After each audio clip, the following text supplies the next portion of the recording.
Bienvenidos de regreso a Biblia y Teología con el Dr. Larry Trotter. Esperemos disfruten el siguiente episodio.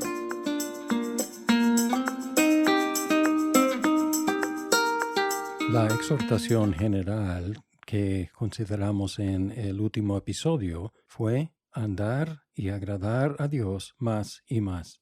Y hay dos áreas en las cuales los autores de esta carta quisieran que los lectores crecieran más y más. Y la primera es la santificación, pero no solo la santificación general, sino también en un área específica, que es la sexualidad. En primera de Tesalonicenses 4, 3 al 8 escribieron: Porque esta es la voluntad de Dios, su santificación, que se abstengan de inmoralidad sexual, que cada uno de ustedes sepa cómo poseer su propio vaso en santificación y honor, no en pasión degradante, como los gentiles que no conocen a Dios. Que nadie peque ni defraude a su hermano en este asunto, porque el Señor es vengador en todas estas cosas, como también antes les dijimos y advertimos solemnemente, porque Dios no nos ha llamado a impureza, sino a santificación. Por tanto, el que rechaza esto, no rechaza a un hombre, sino al Dios que les da a ustedes su Espíritu Santo. A veces los cristianos preguntamos, ¿cuál es la voluntad de Dios para mi vida? Y aquí la tenemos claramente, es nuestra santificación, en el versículo 3. Esta es la voluntad de Dios para ustedes, su santificación. La santificación o la santidad tiene dos aspectos. Un aspecto que tiene que ver con ubicación o posición y el otro moral. En cuanto a la posición o la ubicación, quiere decir separado, distinto, apartado de lo común. Y como lo común también está corrompido, ser apartado de lo común también significa, en un sentido moral, la justicia, la piedad. El área de enfoque aquí es la sexualidad humana, y esta área siempre es difícil para los seres humanos, y si somos honestos, todos nos hemos desviado en una forma u otra. También las sociedades humanas continuamente se desvían del plan de Dios, aprobando y hasta celebrando la inmoralidad. Fue el caso en el tiempo del Antiguo Testamento y también entre el Imperio Romano en el tiempo del Nuevo Testamento, igual que hoy en día. Y por lo tanto, una característica que distingue al pueblo de Dios y nos aparta de lo común, de la corriente del mundo, siempre ha sido la sumisión a las normas de Dios para la sexualidad. Y la norma de Dios es muy sencilla. El sexo es exclusivamente para dentro del matrimonio entre un hombre y una mujer. Y por lo tanto la inmoralidad es cualquier expresión sexual fuera de esa norma. Y la práctica de la sexualidad santa consiste de cosas que evitar y una cosa que hacer. La primera cosa que evitar es la inmoralidad, que acabo de definir como cualquier expresión fuera del plan de Dios para el matrimonio. En el 3 dice, porque esta es la voluntad de Dios, su santificación, que se abstengan de inmoralidad sexual. Otra cosa que evitar está en el 5, la pasión degradante como los gentiles practican que no conocen a Dios. La sexualidad cristiana debe distinguirse de la sexualidad del mundo, la practicada por los que no conocen a Dios ni se someten a sus normas. La tercera cosa que evitar es el fraude. En el 6 dice que nadie peque ni defraude a su hermano en este asunto. Es defraudar a nuestro hermano o a nuestra hermana en una forma sexual.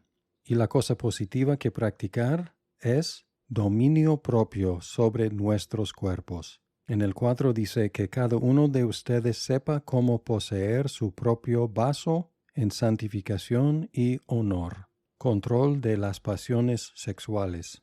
Y en este texto, los autores dieron 4 razones por las cuales practicar la sexualidad santa. La primera es una amenaza. En el 6 dice que el Señor es vengador en todas estas cosas, como también antes les dijimos y advertimos solemnemente. Es decir, que a Jesús le importa cómo practicamos la sexualidad los cristianos, y es vengador del pecado y fraude sexual. Otra razón está en el versículo 7, dice, porque Dios no nos ha llamado a impureza, sino a santificación.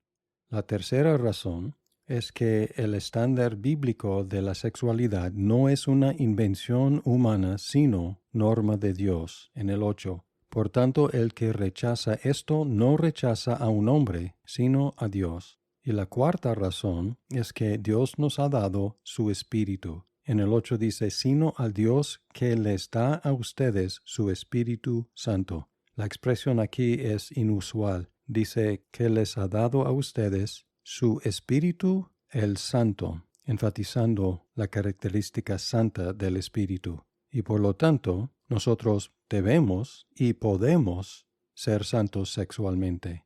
Y en general hay dos maneras en las cuales las iglesias y los cristianos se desvían en este asunto. Algunas iglesias de una tendencia más liberal o más progresiva o ignoran o pervierten las escrituras para permitir y afirmar expresiones sexuales que las escrituras prohíben, y así convierten la iglesia en el mundo.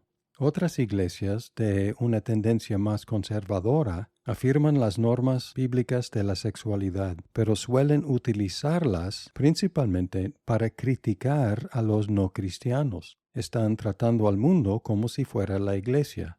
Los progresivos convierten la iglesia en el mundo y los conservadores tratan al mundo como si fuera la iglesia, juzgándolos de fuera, en lugar de evangelizarlos para que lleguen a Cristo y para que su sexualidad sea santificada por medio de la fe. El punto es que debemos ser distintos en cómo vivimos como el pueblo llamado, santificado, apartado por Dios.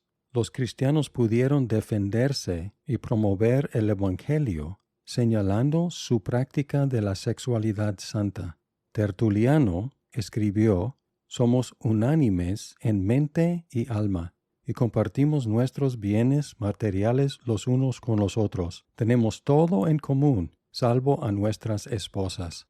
En la carta a Diognetus, el autor escribió, como otros, los cristianos se casan y tienen hijos, pero no abandonan a sus hijos. Comparten su comida, pero no sus esposas. Viven en la carne, pero no son gobernados por las pasiones de la carne. Y la meta para nosotros es poder decir lo mismo, enfatizar nuestra práctica de la sexualidad para recomendar y defender la vida cristiana.